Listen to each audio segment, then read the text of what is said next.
hello there.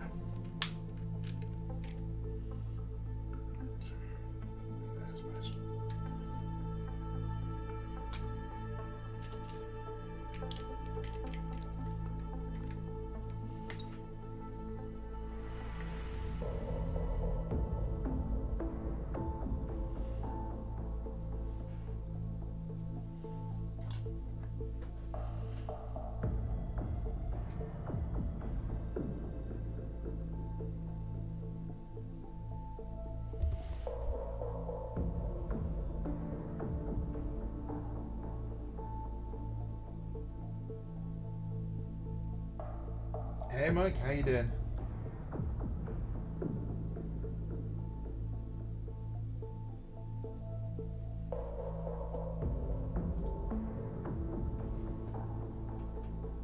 Hey James, how you doing, buddy? I wonder, with enough element points, how big an army can you get for the price of a Freddo? Well, that depends on two things. One, how long you're willing to spend collecting points. Two, just how bad the economy's got to get for the price of a Freddo.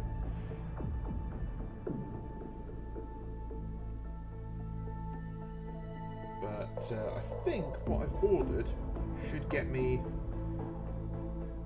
around about 1,000 points so far. But I've not seen any rule books to back it up. I don't think they've released the legacy stuff yet.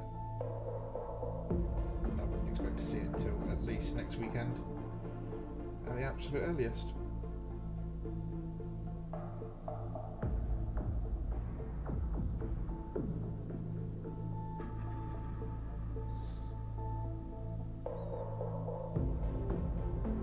But yeah, that was basically all my points since about 2015.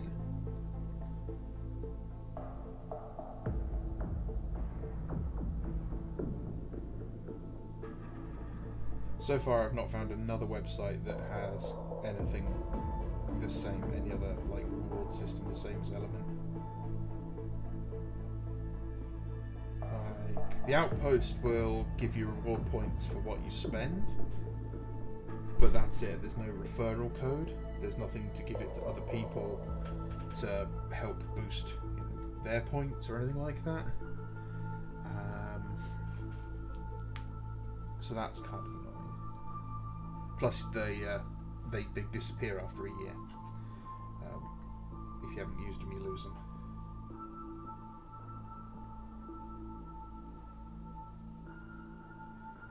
How's my back doing? Back's fine. Yeah, back's fine. Foot's better. Doesn't hurt anymore.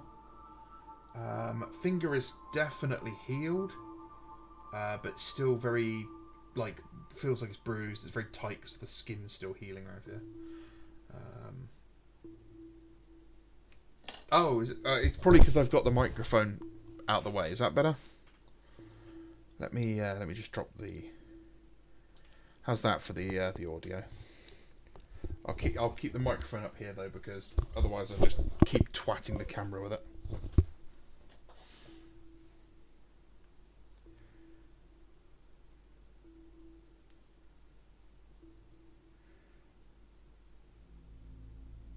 But yeah, more or less I'm fit and ready and healed up and not dying anymore. Ish. As much as I can be. I need to focus on my fitness this year. I've always had a long-standing thing where I refuse to go to the gym in January.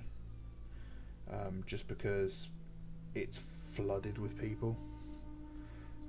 So I usually wait until February for that.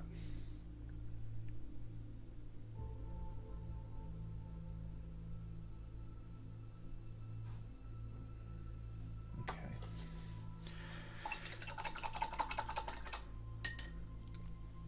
But yeah, I'm very happy with this guy so far.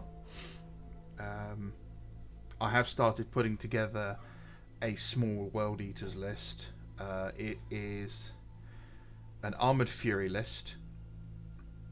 It's 2 Predators with las cannons and heavy bolter sponsons. Probably going to have a Sikaran, a squad of despoilers with chain axes, a Praetor with a full command squad, and both of the despoilers and the Praetor in his command squad are in Land Raiders. And that was all I've got in there so far. I know I want to put something like basilisks or something in there, but I don't know what yet. But it's a tank heavy World Eaters list, which will be very, anti World Eaters.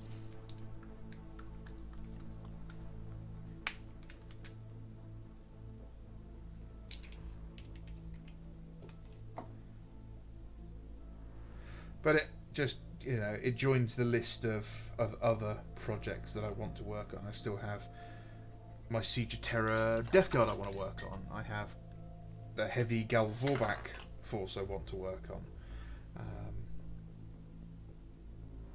Siege Dark Angels, that sort of thing. It's all loads of different projects I've got plans to work on. And I don't want to start some of them, because, for example, the Death Guard. Death Guard's a 500 point army, right? That should be a real quick win. Just a real fast bish bash bosh, and it's done, because it's 10 models, I think. 10 models. Well, one of the models is currently not available in plastic at all, and I don't particularly want to pick one up in resin, because it's going to be double the price than the plastic version will be.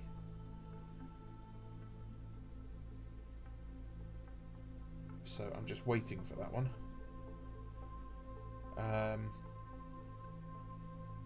It's a similar story for the Iron Hands. Like, I don't want to keep working on my Iron Hands, because I need a lot of robot kits that are rumoured to be coming in the next couple of years in plastic. And frankly, I don't want to work with resin kits when I know plastic versions are coming.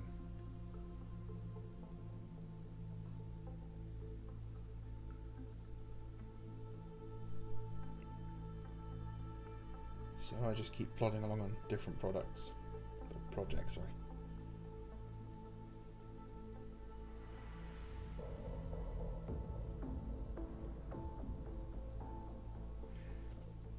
But anyway, it's not about me. If you guys have got some work in progress stuff, I'd love to see you share it in the stream chat channel. Go pop some pictures in there. Let me see what you guys are working on. We'll get each other some feedback, because that would be cool. James is working on his Cacophony, which is pretty cool. I can't have those in the Emperor's Children army I'm working on.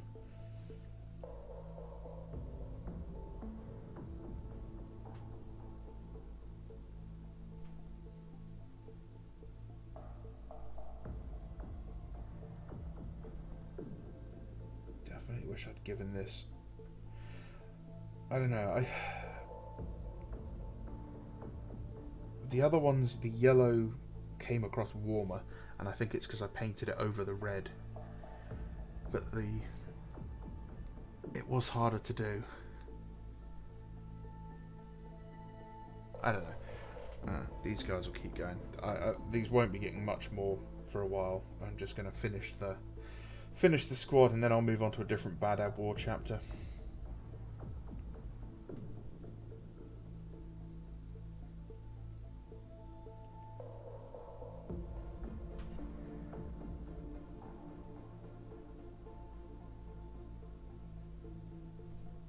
Let's go on, Mike. What are you working on?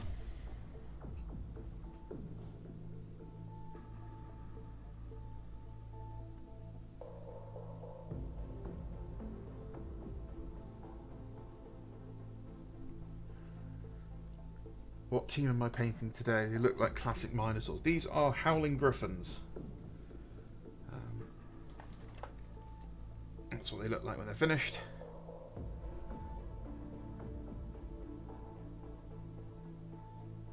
And they were one of the loyalist chapters during the Badab War.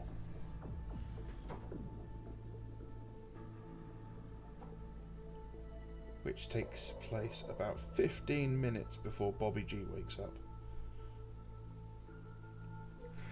Which is really ironic, because Rabuti Gilliman probably would have sided with Huron on the whole Maelstrom Warders thing.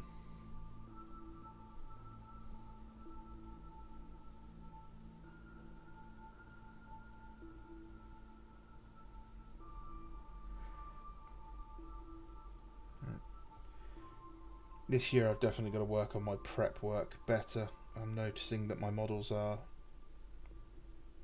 It's the mould lines, that sort of thing, is where I'm finding a lot of my problems. So I need to work on doing that better.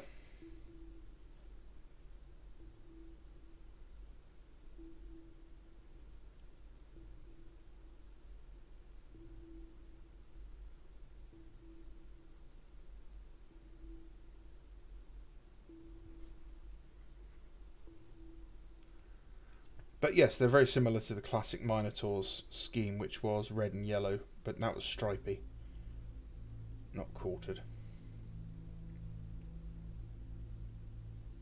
The new version of them is considerably easier to paint. Oh, that was close. Got some Castlevania minis, that's cool. Your electricity is off at the moment, oof. That's, yeah, living like an 18th century peasant. I know exactly what you feel like. So, I've had some problems with my electricity for the last couple of years, last 7 years, ever since I've moved in. They charge me way too much, and we've been investigating it, trying to prove that, you know, I'm paying too much, and eventually the power company has just given up and said, look, our engineers can't find anything wrong, suck it up, pay us the money. And they turned my power and my internet off. And the internet was off for a month, I think. And that really sucked. I mean, it sucked, but it didn't suck for me as much as it sucked for my housemate who works from home. For him, it really sucked.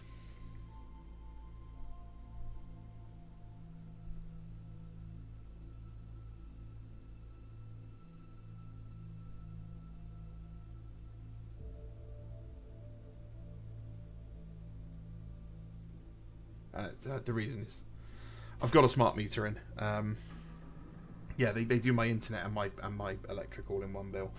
Yeah, so we put the smart meter in. I turned everything off in my house and went to work. Came back and it was like, "Yo, you've used so little power. We can't charge you." I was like, "Great, brilliant. That proves that I'm right."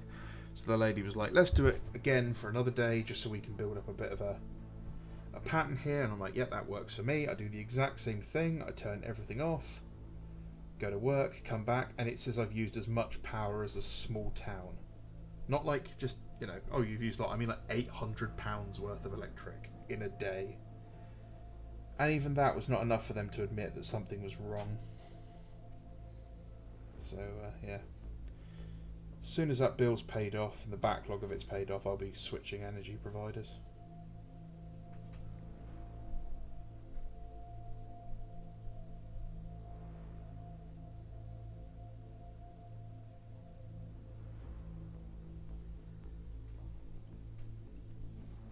Had fun working on the Li Praetor, but doing that for whole squads is... Yeah, speaking, I saw your epic scaled jump pack guy. He looked really, really cool. Are you going to try and turn him into Dawnbreakers? Oof. I mean, it'll look impressive. It'll look really cool and unique.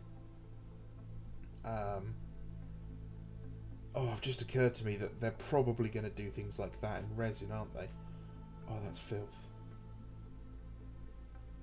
Unless you get like... Unless they do like a box set that's like...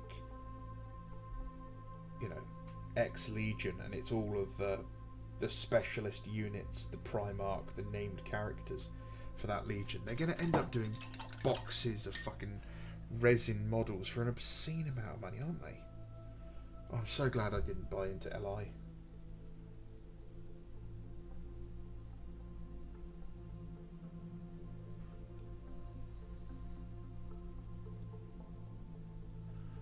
Curtis is in the bidding for a box set of Inquisitional Henchmen. Lots of conversion fodder for rogue trader crewmen. That's cool. Mike's got 20 gigabytes of data, so it's not a problem for him. Yeah, that's what I had to do. So I've got unlimited data on my phone, but it just was being so slow. I haven't got 5G on my phone. I've only got 4G, and it's just dog shit. So that's another plan for this year, is to replace my telephone or my mobile. But they've got so expensive.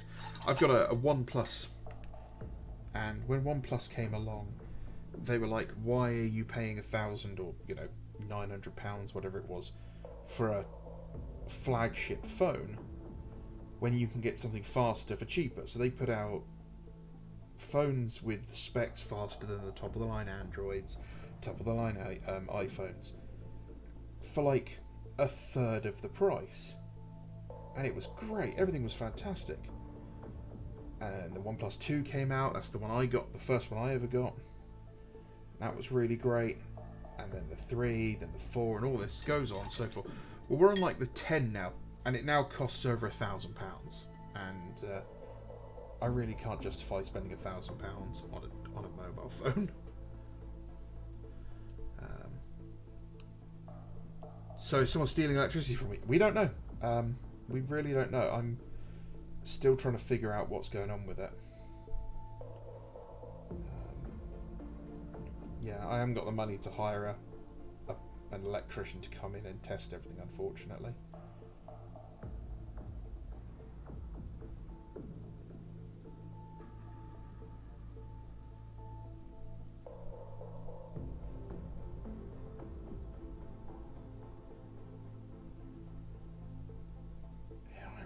Get this yellow to warm up at all. I'm starting to think I might need to mix a little red into it. But that's going to turn it very orange very quick.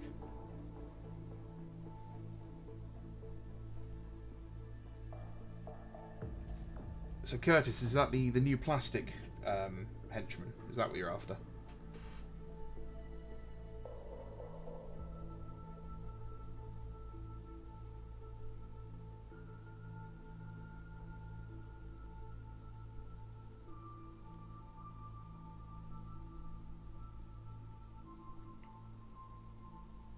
So Dan Abnett started writing another series of books by the look of it as well. This one set in 40k, so that's good. I'm assuming that's going to be a continuation of like his Eisenhorn universe.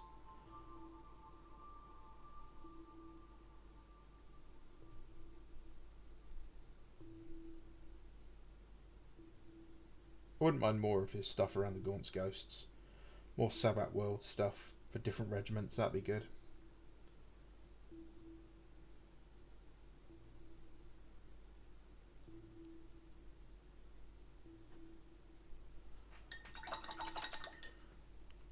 I've thought about picking up the Henchman. But yeah, they're either out of stock or going for silly money on Tinternet.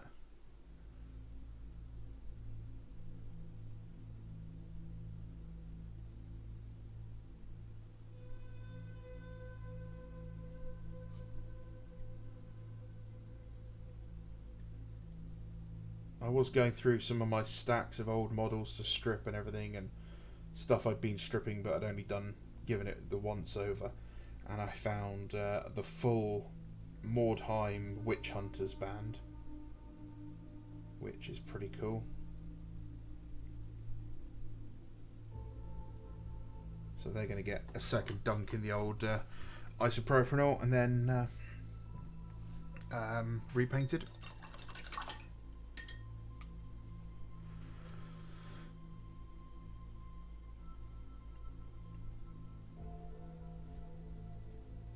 Aiming for a lot of them over time. I think the Tech Priest I want will need 8 servitors for the army. Oof. It'll be a slow burn project, but there's just so much character in all the bits. Absolutely, yeah. And it's good if you take your time. You can really paint them well and do it that way. Spooky says, it's funny because Dawnbreakers will still be easier than the other Blood Angels units at this scale. Henchman kit is really good. I managed to get a box at my local GW, thankfully. Nice, nice.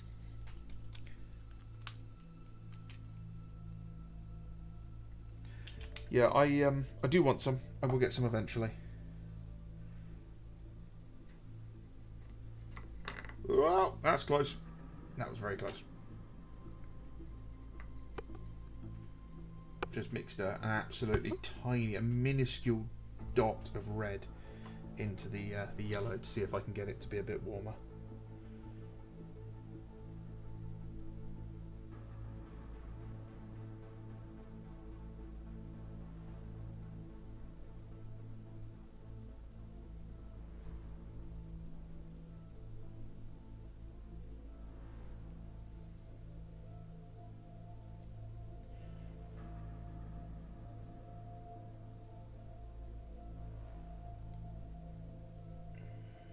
Would you look at that? And exactly what I want it to.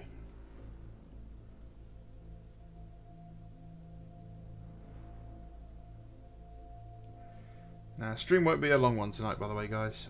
I've got lots of stuff to do for tomorrow to get ready for. But if you guys want to post up what you're working on, if anyone has any pictures, I'm happy to get them shown so we can do some of that. If not, we can just sit here and chat. I'm absolutely fine with that.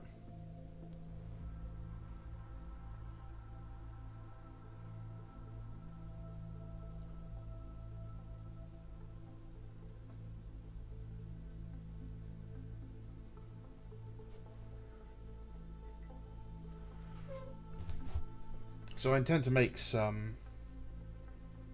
It's not Dawnbreakers. What are the Blood Angels? Destroyers. I can't remember what they're called now. But yeah, I want to pick up the Mark 6 assault squad and make some of the rotor cannon guys with the weird masks, who I can never remember the name of.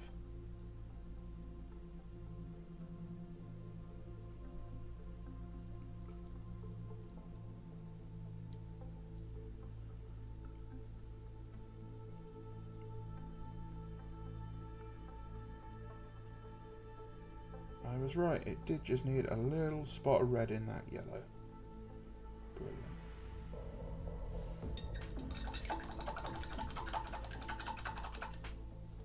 I walked past my local GW the other day, Spooky, and I still couldn't bring myself to walk in.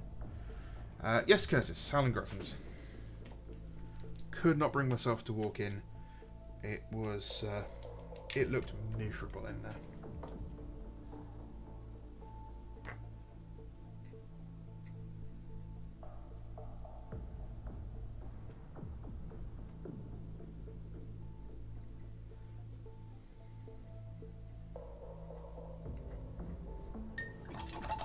Hey Rob, how you doing? Angel's Tears, thank you very much. I need water. Haha, clean water. If you guys get yourself an airbrush, get some of these sauce bottles. They're absolutely fantastic for dispensing water and thinners and all other sorts of noxious, lovely chemicals we use.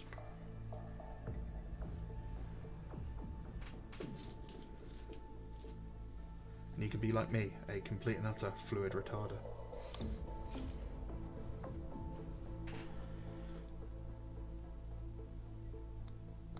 Are these TT paints? Yes, they are, and I love these paints. These paints are fantastic. If I could justify the price, I would pick up the just released giant paint set with every single one of them in, including the second wave. But we got paid early in December, and it means that January is going to be a rough month.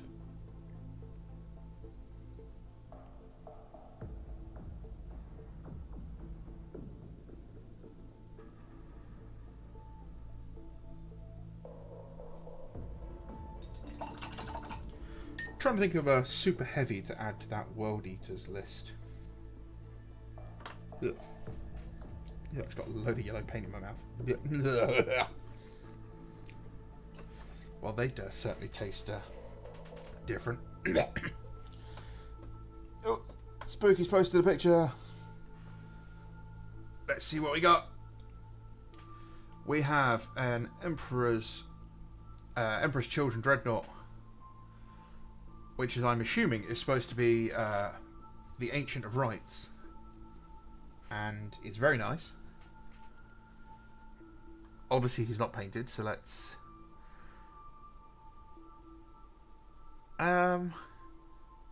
It's a good amount of damage. I'm not sure what's going on the left. Is it just supposed to be a random Emperor's Children Dreadnought, or is it supposed to be Rillanor? I'm assuming not, because it's got like spikes and like dead bits on it. So it's very. I like the wing on the arm. This wing here, I like that. That's cool. That's a great head to use from the zombie sprue. That's cool. This head, I love this head. This is a great head for a Dreadnought. And I'm not sure it needs the spikes here, the circular spike thing. And I'm not sure. I'm sure it's just a banner of some sort that's been clipped up to look all ragged, but it's a little hard to read. Posing wise, yeah, it's okay. It's a little static, but you know, sometimes you need a static pose. And it's good to see someone actually equipping it with a melter. You don't see that very often. So yeah, nice work, Spooky.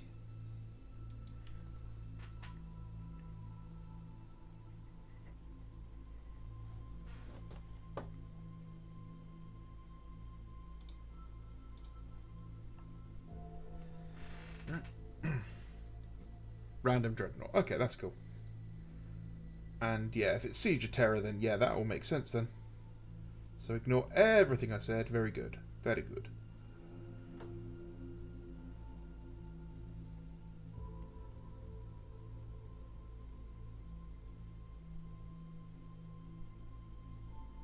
Ooh.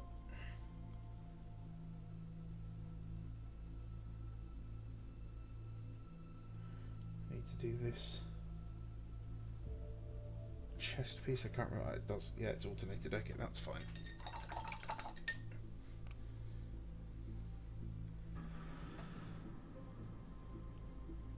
Oh, close that.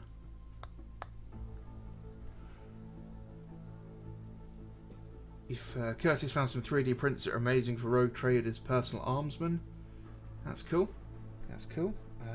It is always nice when you find some good printing files that really fit the theme of whatever it is you're working on.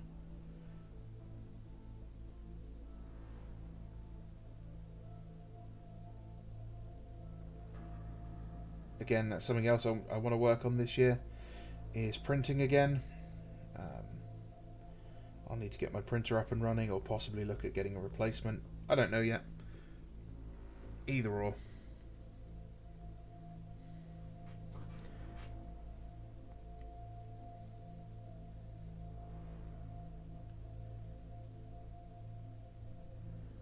Mike wants to know if you're painting your Emperor's Children Dreadnought with brushes or an airbrush.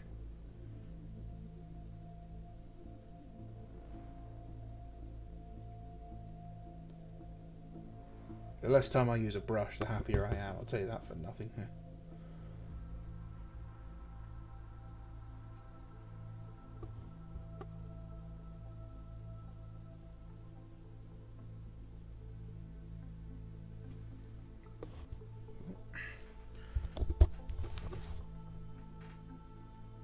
He's using a brush, not an airbrush.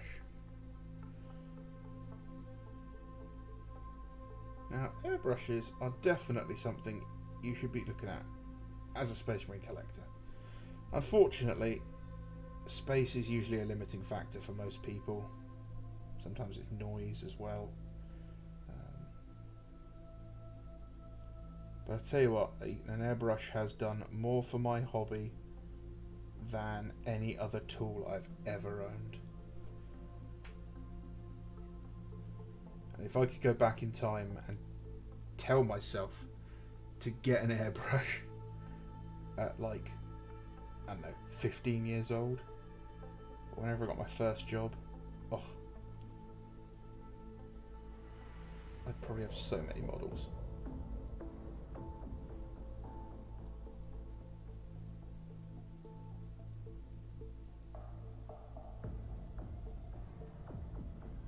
Bando, buy an airbrush and compressor, take it to boarding school with you, and sell your services, base coating all of the armies of the kids in the Warhammer Club who hate painting.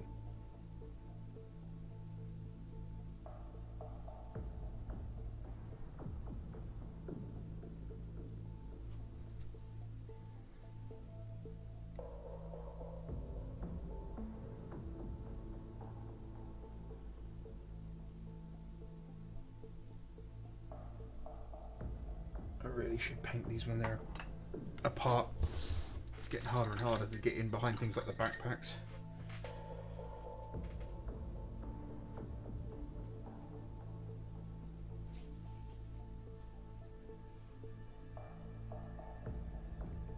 How much value do you think you've got in miniatures, Bando?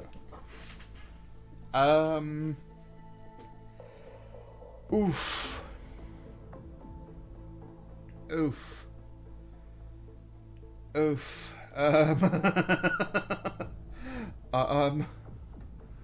For legal reasons, my solicitor has advised I don't answer that.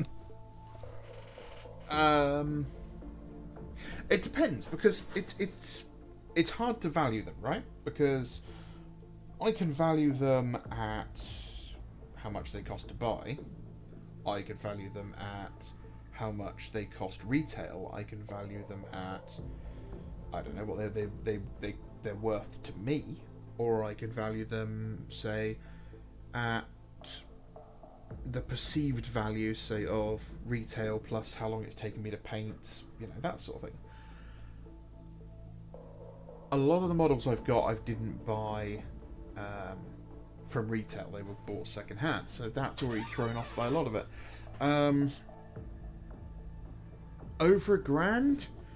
Easily, Mike. Easily over $1,000. I think when I renewed my home insurance, I told them it was about $5,000 worth. I mean, what we got? So, I mean, okay, for example, I've got 50 Indomitus Terminators in my Imperial Fist army.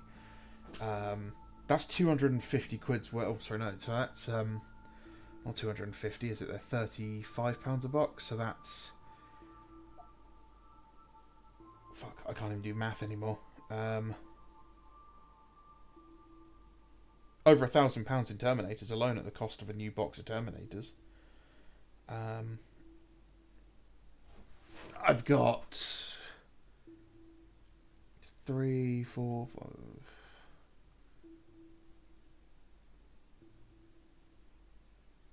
£500 worth of tanks. Again, the same in probably maybe £250, £300 worth of bolt action tanks. 120 pounds worth of Star Wars miniatures. A lot. Like I said, I valued it at about $5,000 when the insurance people asked. When I've got my new display setup done, I'm going to give you guys a proper look at the whole collection. And the ironic thing is that the majority, actually, no, yeah, easily the majority of it is from since 8th edition. Because I was not particularly well off as a kid, I didn't get like a lot of spending money for anything. You know, the only time I got Warhammer was generally at birthdays and Christmas, and what I could save up myself. So a lot of the time, if I wanted to collect a new army of Marines or something, like I've just read a cool book or something, it meant stripping, or simply to begin with, it was just repainting, because I didn't know about stripping models. But when I learned about stripping models, it became stripping models and repainting them.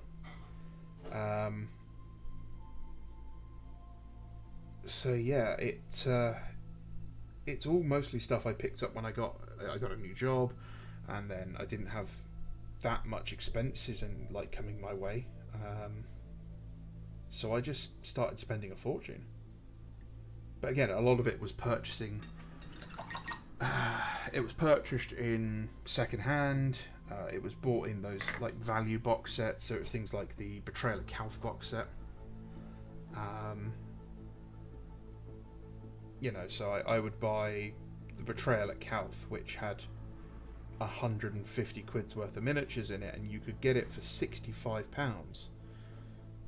So that was really good.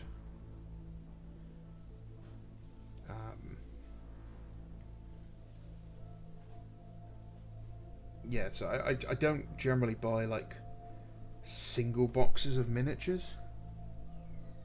I won't just go in and buy a tactical squad. I was buying, a start collecting box because I knew I'd want a tactical squad and I knew I wanted a Dreadnought. So it just saved me some money. And then I trade a lot for it, and split box sets. That was another way of doing it. Plus, we have a guy at my local gaming club who is addicted to Kickstarter. So every time he gets something new in and realises how much money he actually needs to pay for things, I help liberate him by clearing out his backlog. At this rate, I think I'm putting his kids through school.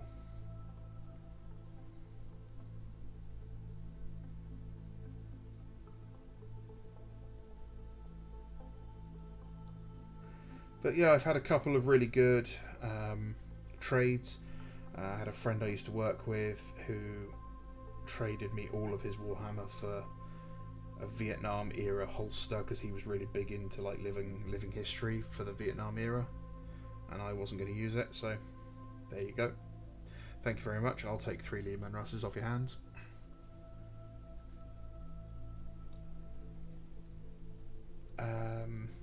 So yeah, I don't have a car. I walk everywhere, or I get the train. So don't have that expense. Don't really go on foreign holidays that often at all. I don't drink anymore particularly. So yeah, basically, this is my one hobby. Outgoing is Warhammer now. So Curtis is tempted to get some Mark 6 Marines to make some Crimson Fists. I'd love to make some Crimson Fists. Yeah, it is a plan of mine, is to do another.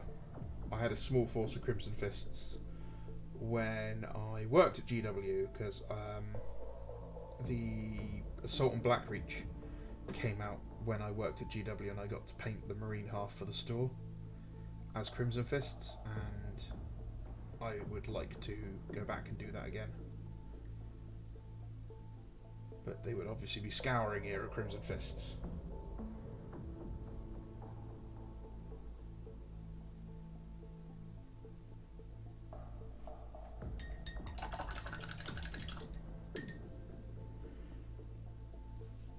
Yeah, it's like this is my one hobby.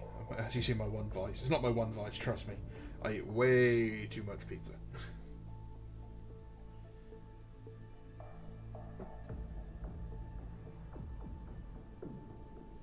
Yeah, I don't buy video games new. I only ever buy them on sale, and usually when they're down below £20, because I've got enough games to keep playing, so I don't need to buy the newest of the new.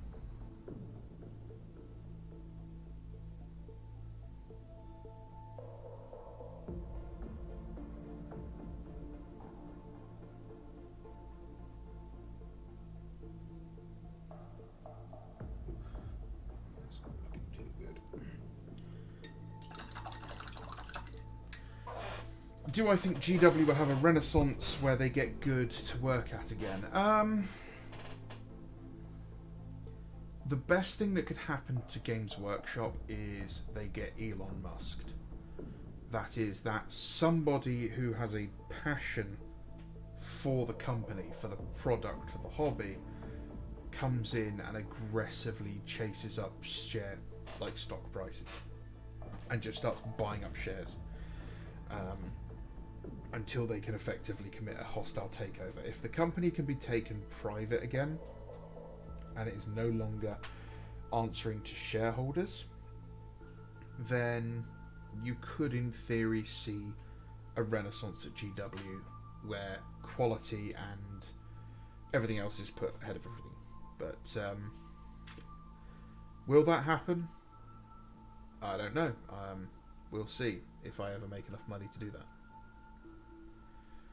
The People's Pans wants to know that thumbnail art, though. What do you think they're talking about? Probably the Epstein client list, if I'm going to be honest. Alfarius isn't on it, so he wants to know who else is. Or maybe he already knows. Mike, did you do the leave them in Dettol trick in the past too? I bet it took ages stripping and repainting, even with isopropyl. It's hard work. I did do the Dettol stripping to begin with. Yes, Dettol stripping was great. It was so much better than anything else we'd tried before. But the problem with Dettol stripping is that the Dettol breaks the acrylic paint down, but if you mix water in there, it repolymerizes the acrylic, so it coats the entire model in this horrible black thick gloop that will not come off. So what you have to do is soak them in Dettol to get the paint loose, and then you have to use fresh Dettol to kind of wash them off. And once that's done and you've got the most of it off, you then have to use like hot soapy water to really scrub the ever-living shit out of them with a paintbrush.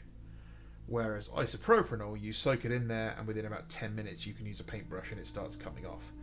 Let me go ground. That's too far away. I've got an ice cream carton filled with models I've stripped, and they just need a second run through, basically. So that's something I will do. Between Iron Warriors and Bretonians and the Rogue Trader crew, I have enough projects to work on for the year. Oh, absolutely, Curtis. I could quite happily not purchase another model for the rest of the year, and I would still have a project to work on pretty much every single day. Like, I could probably not finish everything I've got that's already started. I mean, just turning around, what have I got here? I have 10 Iron Hands Gorgon Terminators to finish. I have got a full squad of Orc Boys to finish, an Orc Mad Doc, Iron Hands Forge Lord, Sons of Horus Command Squad Banner Bearer to finish, Sons of Medusa Squad to finish, Eldar Rangers, a 10-man squad of Sons of Horus Breachers, 10 Proto-Nova Marine Terminators and their Dreadnought, the 2 Salamanders Apothecaries to finish. Coming here, I've got Howling Griffins, I've got a Word Bearer test model to do, I've got a 10-man Las Cannon squad to finish, the Iron Warriors epic stuff to finish, Salamanders 10-man Salamanders support squad to finish, a 5-man Volkite Culverin heavy support squad to finish, another 10-man Indomitus Terminator squad to finish, which involves a lot of sculpting as well, so on, so forth, etc., etc. So yeah, I could probably work for the rest of the year flat out, not build a new thing at all, and that's it. Rob, are you in the Discord? If you're not in the Discord, or if you are in the Discord, it's just down in the stream chat and pictures thread. Let me grab a... how do I do Scheiße.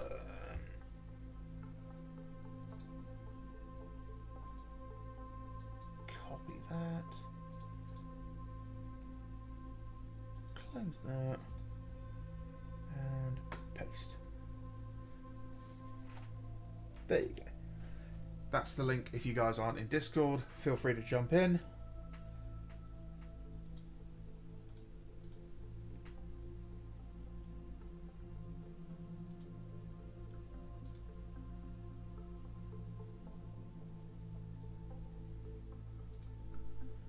And yep, we'll go back down there. Right, there you go. I see lots of people selling them online for crazy money. I'm assuming you mean the I can't remember what thing you said. Never mind. Witch Hunters. Yeah, it's probably the Witch Hunters, and you're right. Yeah, I've seen those go for nearly 200 quid for the entire set. A cat ate one of your miniatures, Mike. Seriously, bro, that's like child abuse, animal abuse. Yes, I would love to get a pet, and a cat would be a lot easier because obviously I could just leave it here when I go to work. But it would knock off everything and destroy it, and I'd end up killing it. So no cats for me. There is a stray in my local area that I've adopted slightly, but it stays outdoors.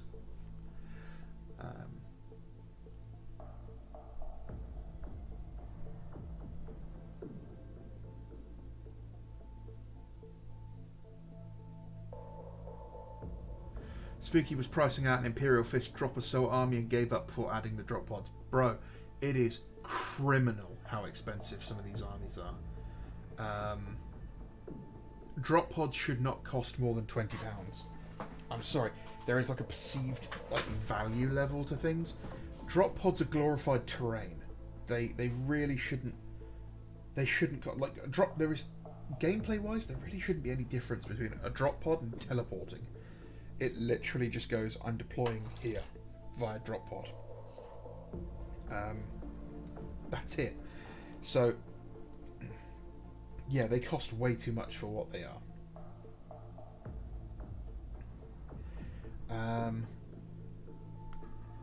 I don't want to price out some of the armies that I've planned.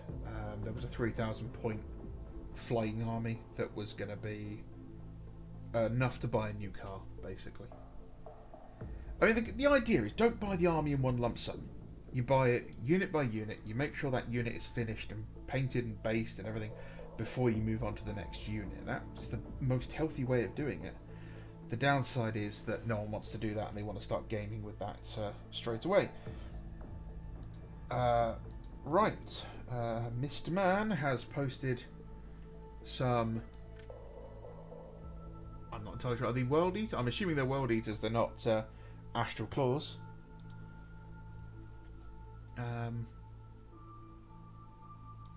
I do like the pose on the leader. His shoulder pads are on sideways, which is a bit weird, but you know, you do you, boo. And then we got a second picture. If you want, wow, how slow is my internet? Lace the vinyl veneer. If you get that reference, you should go and see a doctor because you're old and need a finger up the bum. Okay, so they've got like Seeker bolters. That's cool. I like the banner bearer, how like he's holding and crushing the banner. That's kind of cool.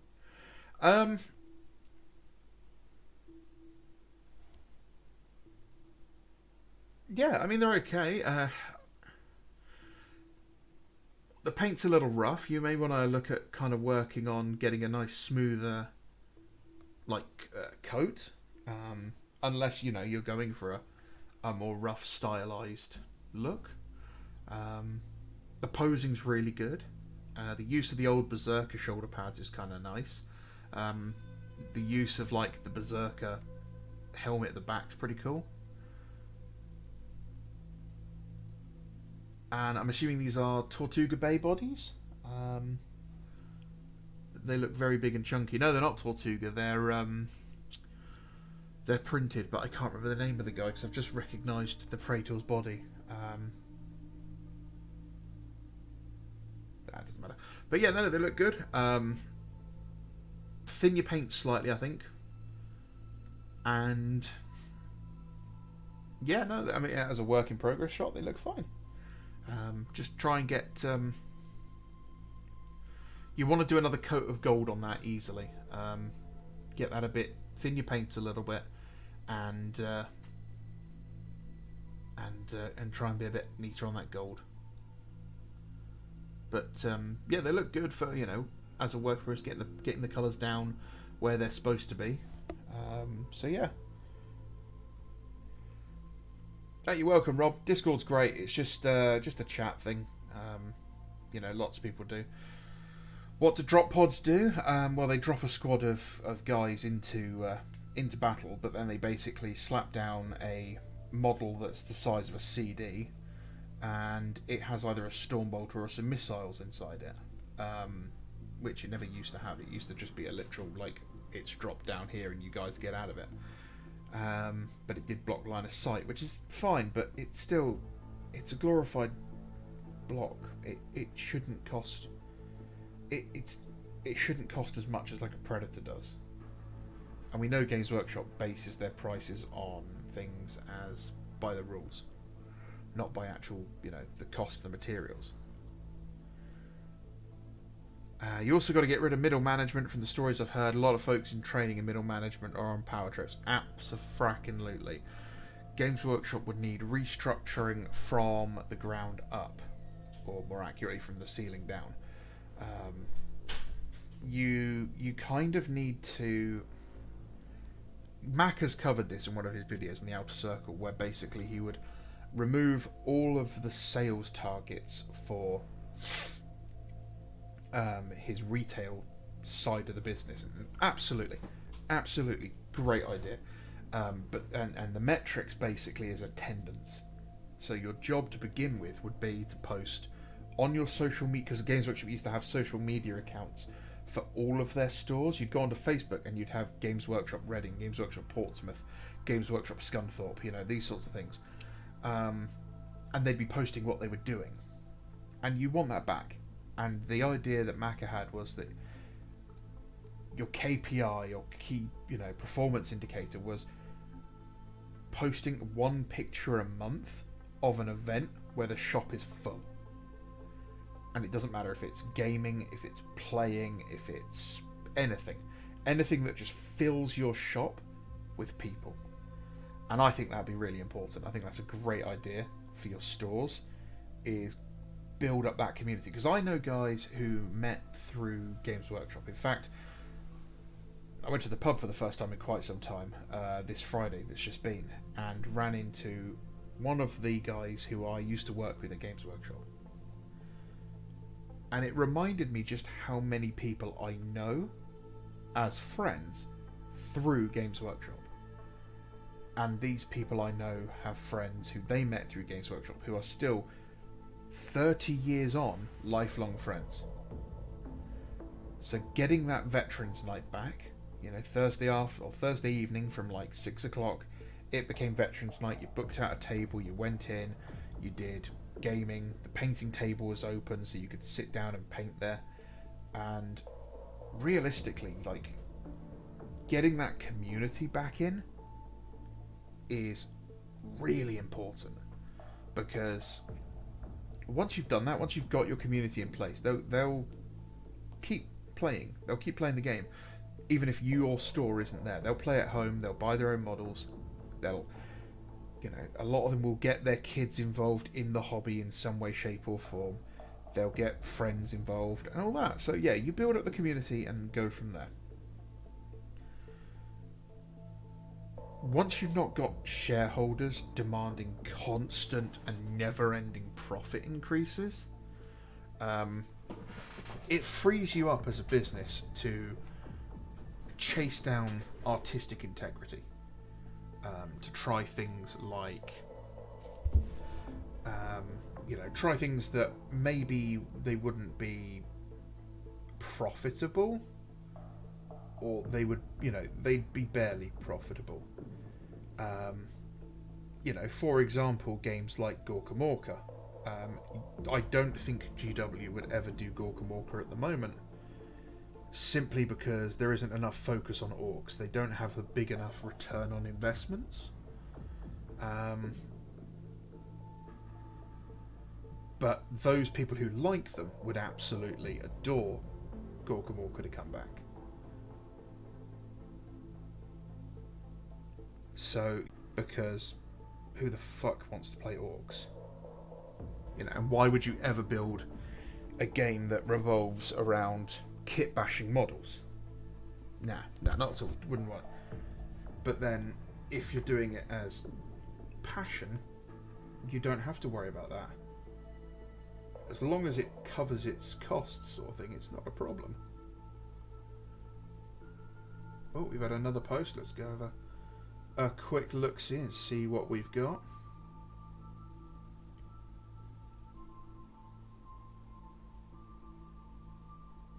He says, slopping paint everywhere.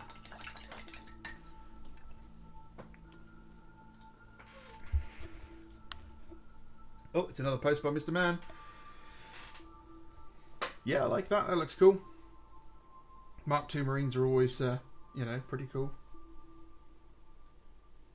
Dry brushing is a perfectly acceptable way to paint white, especially if you're doing a dirty, beaten white like the World Eaters would wear.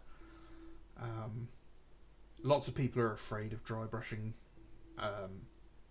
because of the texture it gives, and you shouldn't have to worry about it. Couple that with some good weathering and your models look absolutely fine. Yeah, I like it. It poses good, you know, the colours are easily readable. Yeah, no, that's good. You need better bases. That's the only criticism I'll give you there. Better bases. Make your models tie them together a bit nicer.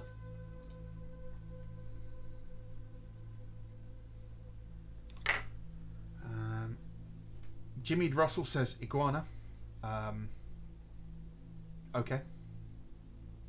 I mean, yeah. And then Mike says that, yeah, he'd be too nervous to paint in front of a crowd. I bet it's good for advice. It's great. I mean, painting with other people is fantastic.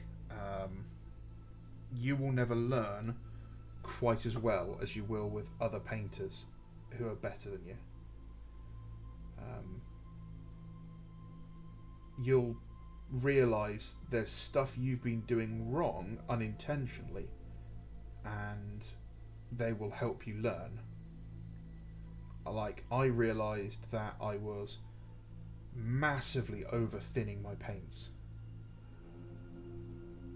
and that's why I was really struggling with painting for quite some time.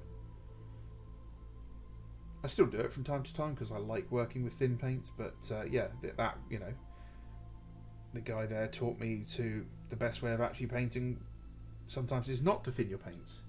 Sometimes you need the extra, like, strength of colour. You just need to slap it down.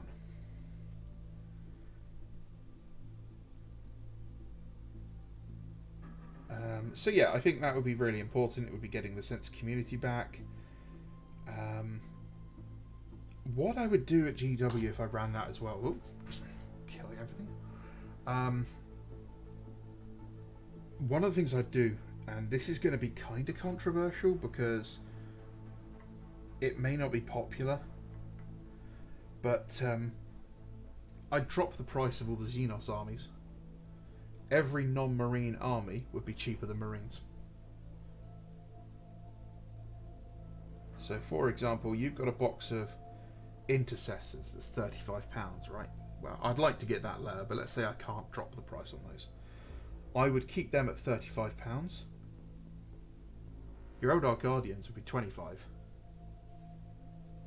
Same box set, no cutting in half, you know, same box they are now, but they'd be £25. You'd still make a profit off them. You'd still make a profit. People who can't afford the hobby because it's getting too expensive can still get into the hobby. You know, they can still collect armies. They can still build a 2,000 point army and go to a tournament if they want. And yeah, maybe you add some price onto things like some of their bigger units, like the Avatar. But yeah, I would, the majority of units I would drop in price.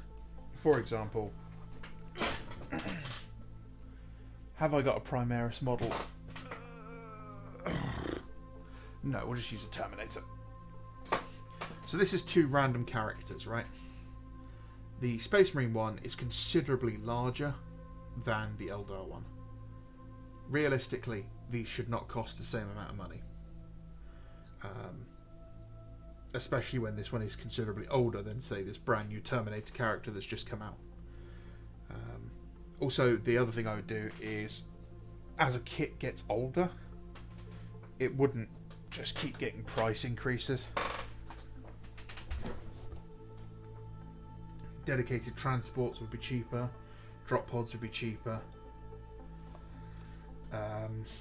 upgrade kits would be cheaper.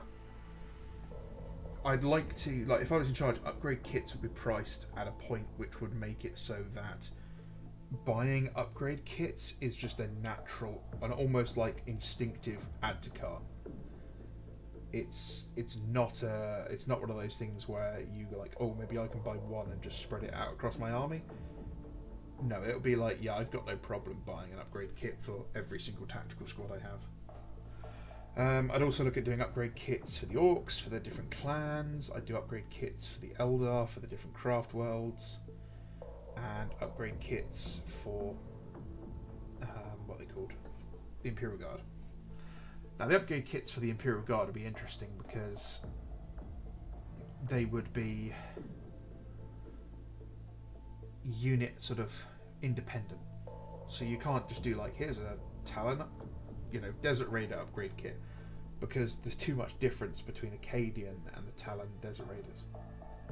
But what you could do would be Imperial Guard Desert Veterans, and in that kit you've got guys wearing, goggles, they're wearing scarves, they're wearing rebreathers, maybe they've got, sniper rifles in there, lots of water bottles, canteens, that sort of thing, some arms with rolled up sleeves, even a set of legs with shorts, for example. And then you could do winter veterans, and they've got Ushankers, or they've got heads with balaclavas on, and it should be enough that everyone in the unit can have them.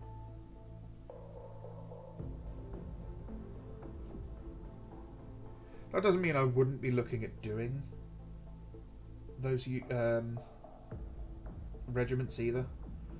That's definitely another thing I'd be looking at doing, with a slight change to some of the kits. Like, there's something that really blew my mind about the new Cadian set, is that the heavy weapons teams have the crew on the sprue. Why would you do that when you could make the weapons one thing and the crew separate, and then you could probably sell the crew as an additional upgrade set? Like, here's Krieg crew, here's Talon crew, here's Catachan crew. You'd still have to buy 2 of the box. You'd have to buy the guns and then the crew, or you could just package them, I suppose. I don't know, it just seems a bit odd to me.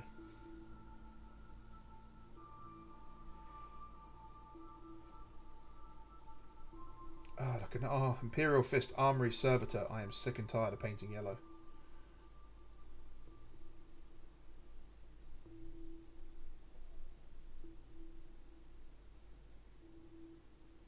It picks out every single imperfection so easily.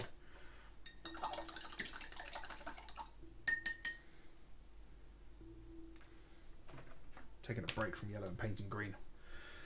It makes sense for older kits to be cheaper. Once it's made the money back, the molds is free money. Yeah, basically. So the Mars Rhino, for example, the Chimera, the Lehman Russ, those should all be considerably cheaper than they are. And think about it. If it's cheap enough, people are more likely to start a second army. If Lehman Russes were £20 a tank,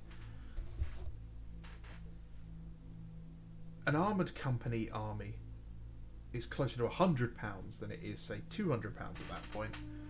And people are far more likely to buy them.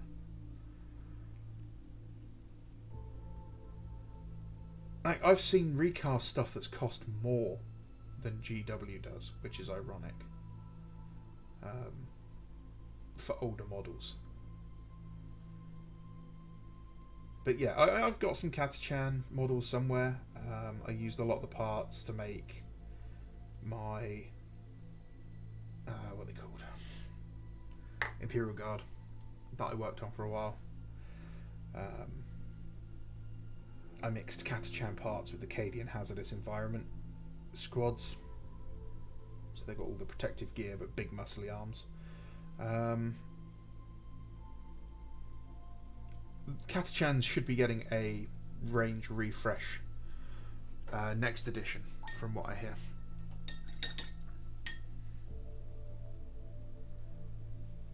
Which is cool. I like Katachans.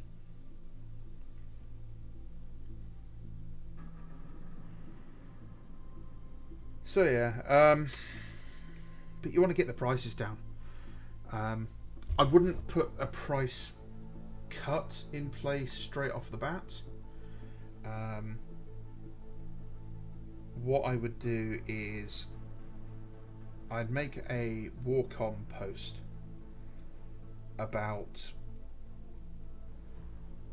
my intentions to build a new facility for production, because Games Workshop desperately needs better production. And what I would probably do is say that I would put a sale on and say that what we're doing is, from that sale, X amount of money from each sale is going into this fund towards a new factory. And when we hit a certain thing, and the fact we can build the factory, because GW's good at being able to buy these sorts of projects in cash rather than having to get funding, which is a huge baller move in the business world. Not having to get the bank involved when you want to, expand your business. Oh, it's incredibly liberating as a business, and it makes you look amazing to investors. So yeah, if you can do it, so you find this production site and it will at least double your production capacity, you can almost make it like just a campaign. It's a thing. It's on the website we need X amount of millions, and obviously you don't put the full price up there, because you've already got a large amount of cash. Once you've got to that point that you've raised enough money and the work can begin, then you drop the price and your models come down, say 25-30%. And you got to remember, Games Workshop can drop the price at least by 50% overnight. Literally, GW can drop the price on their models in half and wouldn't matter, because that's what they do for their staff. They already make a profit off their staff. They could do it for you as well.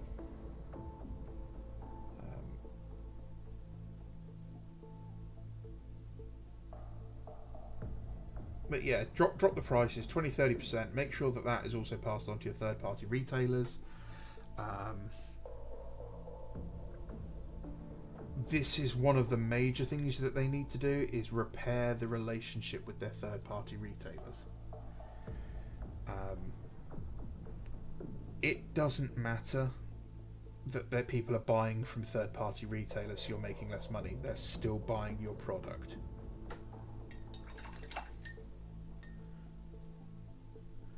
Doesn't matter who they're buying it from. As long as they are buying your product, they're not buying someone else's product. They're not buying recasters. They're not buying 3D printed. They're not buying War Games Atlantic, Reptilian Overlords, that sort of thing. So you want to make sure that they are buying from your stock. Doesn't matter who's stocking it, whether or not they've paid for it as a third-party retailer, or as if they bought it directly from you. It doesn't matter, as long as they're buying your stuff.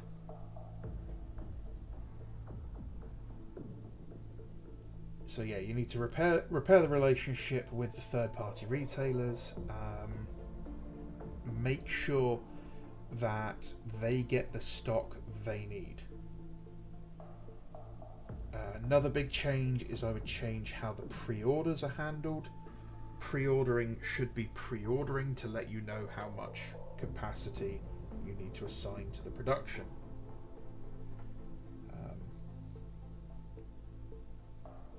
You know, that's apparently what the issue was with the old world, is that the bean counters all went, yeah, this isn't going to sell well at all. So they didn't make anywhere near enough for the demand from the third-party retailers, and then they sold out everything on the website, which is a good problem to have. You know, you want to sell out. You don't want stock just sitting around on the shelves.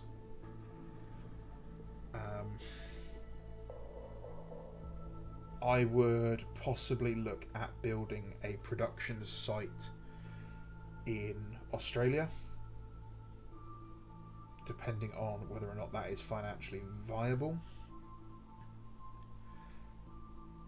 Other than that, it may just be that you lift the ban on the sale of GW stuff to Australians, etc., by third-party retailers. Because, you know, they'll just buy more. You know, a lot of people will buy from you for more over, say, the recasters if the price is worth it. You know, if the recasters is £24 and you're £25, people would rather buy it from a legitimate source.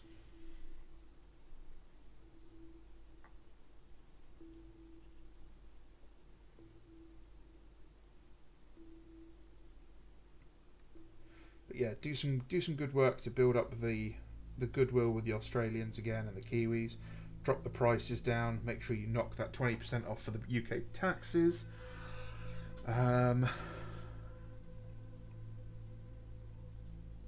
Do some Australian and New Zealand store exclusive minis that can only be bought in Australia. That would help repair some of the damage. Give them something cool.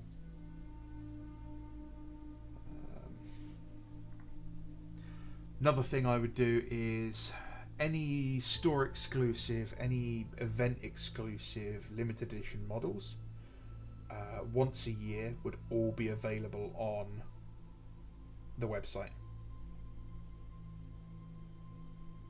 Made to order, but they'd be on the website. Ooh, Rob's posted some pictures. We've got yellow boys. Let's have a look-see. Got some very pale Imperial fists. Enhanced.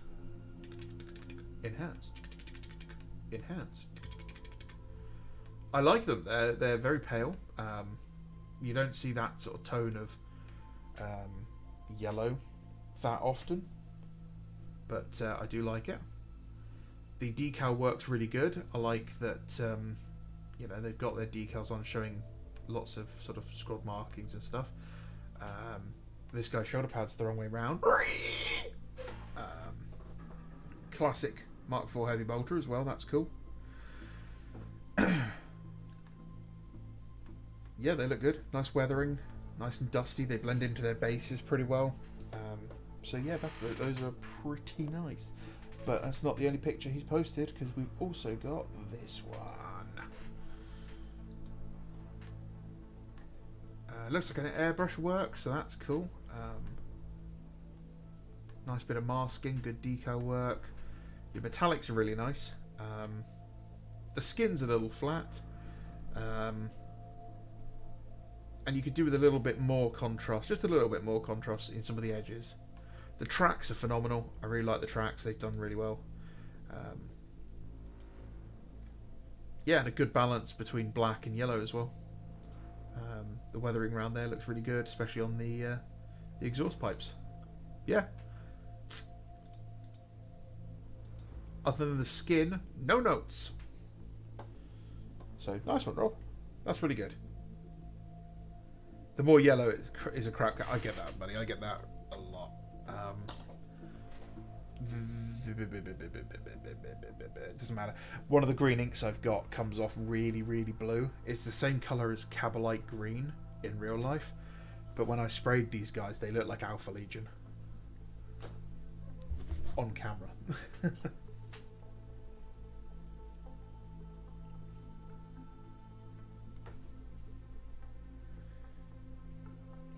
So yeah, one of the other things I'd do as GW is I would look at expanding partners for certain things.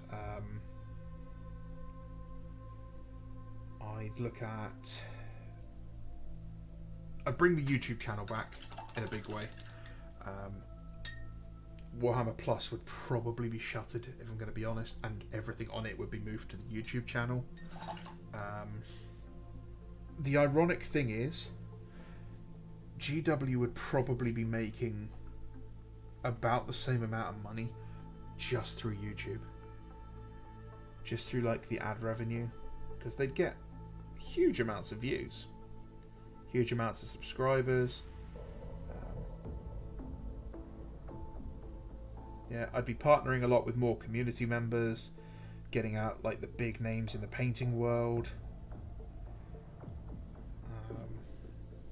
I did see a thing today there was a guy who won the Youngbloods competition back in like 1994. He was 16 years old, and he painted what's his name? Karamazov. It was one of the priest models, the one that's like looks like a bishop or a pope, and he's like got a mace. So he painted that up for Golden Demon for the Youngbloods category, which is supposed to be for anyone under the age of like 17 or whatever. And he won. He got gold, and he stopped painting after that. That was it. He gave up painting. He's just joined Instagram a couple of months back as he's decided to get back into the hobby after 30 years. So that's pretty cool that he's come back in.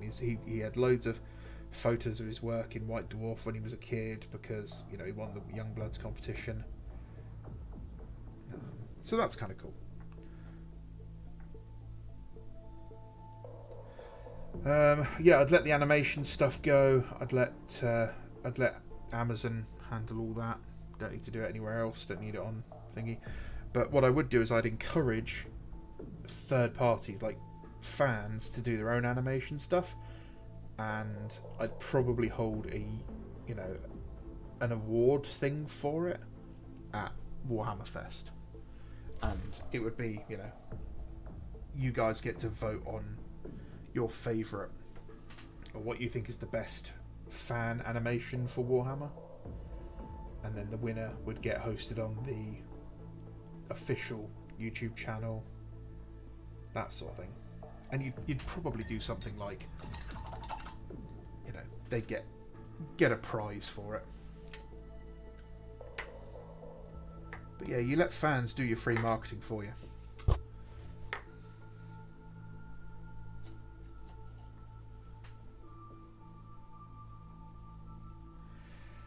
Revamp Warcom and White Dwarf.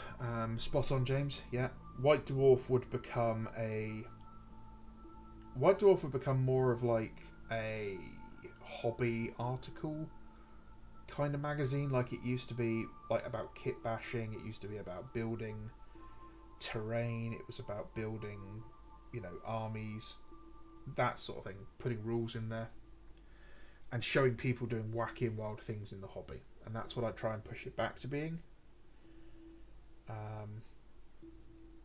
Warcom would need to go back to being, or it would need to be something that is, I don't know how to put this. Better doesn't explain what I mean. Warcom should be like your one-stop shop for everything that's going on in the Warhammer community. Not just like, oh, here's a marketing article.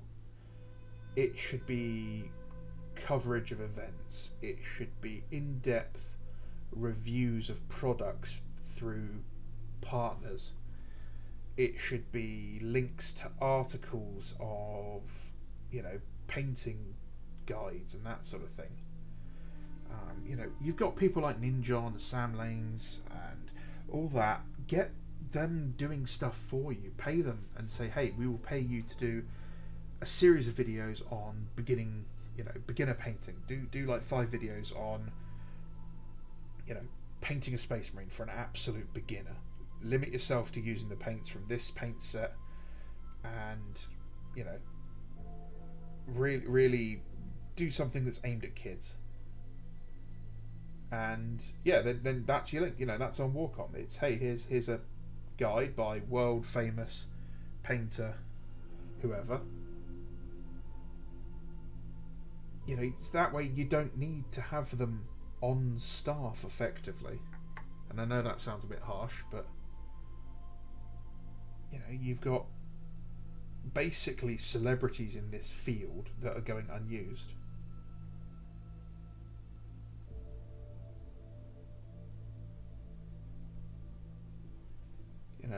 Battle reports are good, but they need to be weekly. All of the White Dwarfs should be in Warcom or on Warhammer Plus or whatever. All the old rulebooks should be up there as well, with the rules in them. The big change I'd make is I'd change the rules. I'd make the rules free. If you want the rules in a book, you can get them in a book, and we do some really nice quality books with great artwork, and they'd have like just real high quality, like production quality in a book. And if I was selling the rulebook, you'd get the rulebook, you get this lovely like gold plate, like gilded page edges, leather cover, think like the special edition books. So it's going to be expensive, but it's a really nice book.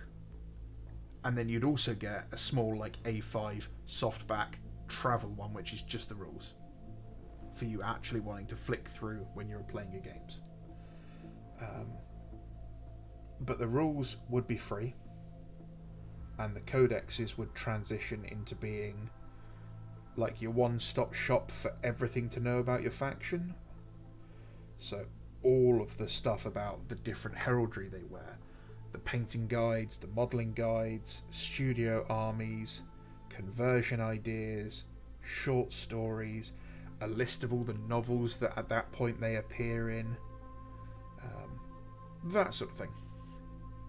And that way you can sell a codex, and it doesn't matter what edition it is, because all of that is still relevant. And your codex can cost a little bit more money because you only need to sell it once. You don't need to sell it every 3 years. You get rid of the 3-year edition cycle. You'd actually make the rules decent. I would still release a box set every 3 years, which would have an updated content and like quick start guide and all that sort of stuff. But it wouldn't be you need to relearn the game and rebuy the rules. It would just be we've applied the FAQ to the rulebook. Spooky's posted up some pictures, so let's have a look at what he's working on. It's some Night Lords. Oh wait, no, it's the other blue boys. I like it. He's got presence. He's got a nice pose. He's imposing. The base might be a little bit too much. Just a pinch. I get what you're going for. I like it. It's cool, but I might probably have put him on like a 40mm base rather than mounting him on something that looks like it should house a Dreadnought. But the base looks cool. The cork works cool. The dead body is cool. His posing is really nice. I like that. The use of the Tarouge is from, I think that's from the Dreadnought, isn't it? That looks cool. And then, the standard bearer next to him is pretty cool.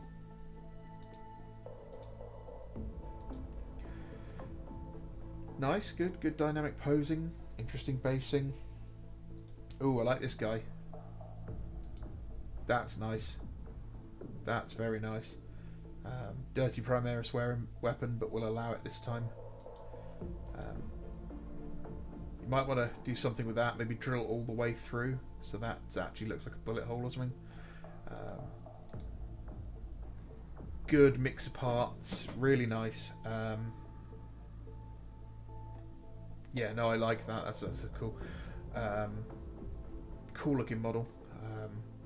Nice use of, good scabbard, nice cloak. I'm assuming that's from one of the Death Watch kits. Good use of turrets from the Cataphracti kit. Good use of the shoulder pads from the upgrade kit. Yeah, I like it. It's good. It's a nice, well balanced pose. Yeah, I'm looking forward to seeing that painted, buddy. We've got some more Susies. These are growing on me. More and more these are growing on me. But I just want newer ones. I want like CAD sculpted ones because I like the big chunky details.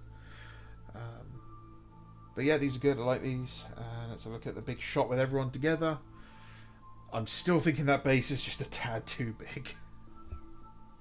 Oh, it could be taken off the bases for display. That's fantastic. Yeah, I like it. It's really cool. I can't get over this guy. This guy's really, really cool. I like this. Yeah, so no, that's really good.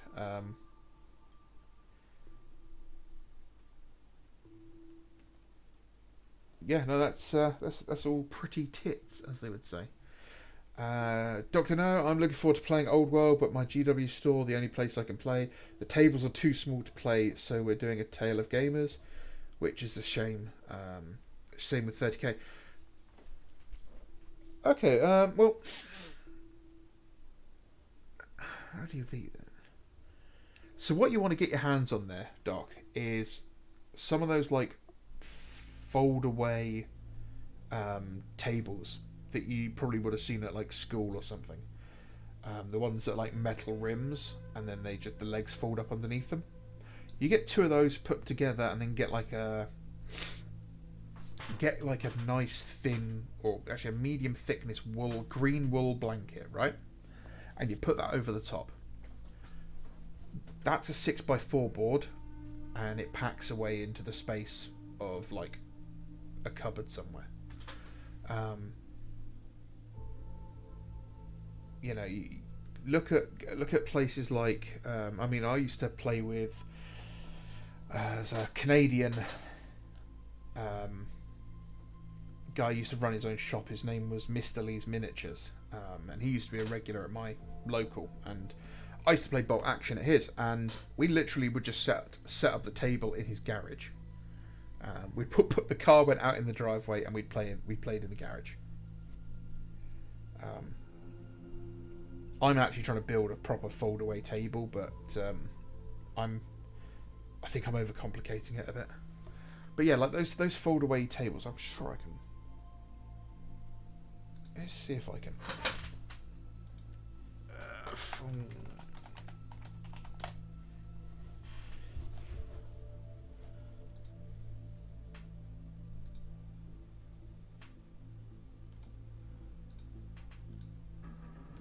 Well, that's great. Why are you giving me such a tiny bloody image?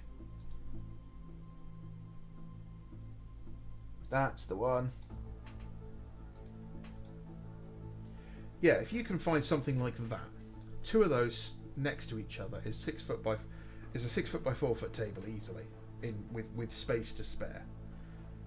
I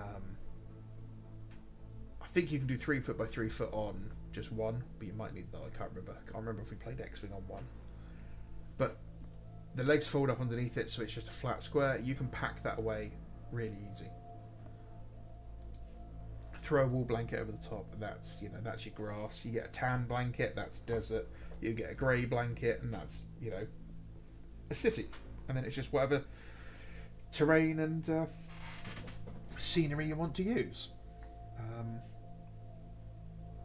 So you don't have to play at a GW. Try and find somewhere with enough space to set up a couple of tables, and go for it. Have a look see if you've got any local gaming clubs in your area. I'm sure you do. If not, start one. Go and see if you've got like a village hall nearby that can be rented out for an evening. Because that's my local place. That's all they do is they rent a village hall from the local Cub Scouts for one night a week. and then everyone pays like I think £2 for the evening, and that covers the cost of it.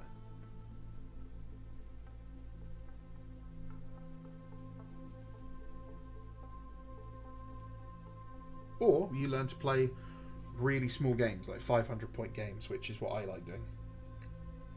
And you can get loads of them done in an evening.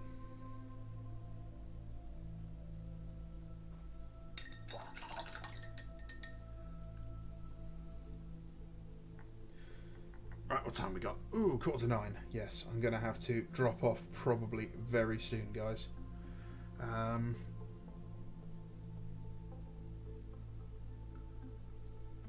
Just get this green down. That'll do. Look, Ma, a white salamander. It's a nice colour. That's jungle shadow green. Yeah, it's a nice dark, almost Dark Angels green. Perfectly good for Dark Angels. He's so angry. Look at him. God, the casting on these apothecary bits from China is awful.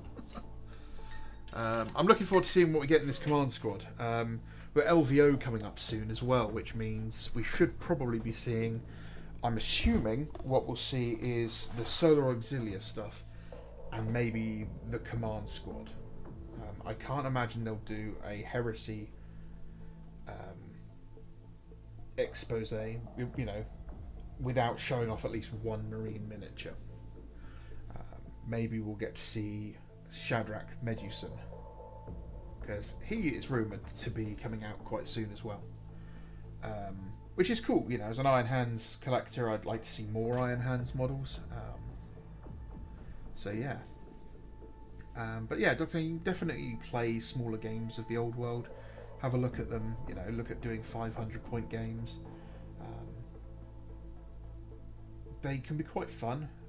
They just require you to be a little bit sort of careful when playing them. You know, your units die quite easily. Right, well, thank you very much to everyone who's come along. Thanks for everyone who's posted up pictures for us to have a look at. Oh, Spooky's posted another one with the guy on his regular base, so that's cool. Yeah, I like that. That's good. So yeah, thank you very much, guys. It's always nice to see everyone. Those of you that have been purchasing stuff from Element Games, thank you for continuing to fuel my absolutely filthy hobby. I have purchased my Dark Elf army because they won the vote. I will be doing a video on that as soon as the stuff arrives. It's not the whole army. I don't have an army list yet, so I can't actually build an army. So I picked some of the units that I know I want to add into the army. So sorry, Dark Angels. Maybe you'll win next time. Maybe I'll get lucky and still be able to buy the box set. I don't know. Depends how much people buy from Element Games and use the code. Those of you who have it, please keep using it. Those of you who don't, it's JAM737 at checkout, and you'll get double reward points, but you'll also be getting me some reward points too to say thank you. YouTube keeps pestering me to set up members on the channel, so I will probably be setting that up. I don't know what I'll be doing for rewards on that. I don't have membership on any channels on YouTube. I don't know much about it. It will probably be some private rooms in the Discord and a members only stream once or twice a month. But other than that, I'm not sure. We'll see what's going on. I just wish YouTube would stop messaging me about it. If I do that, I will probably do the Patreon at the same time as well. As always, guys, thank you very much for coming along and watching. Please feel free to go back and watch anything else that I've done. Drop a like, subscribe, share, comment. If you click the share button, you don't even have to share it to anybody. You literally just click the share button and that triggers the algorithm to say, this is really popular. Which I'm sure YouTube will eventually figure out. But anyway, thank you very much. My name is Bando. I'm off to go and cook a baked potato because I'm starving. Thank you very much for coming along to Backlog with Bando. get through your backlog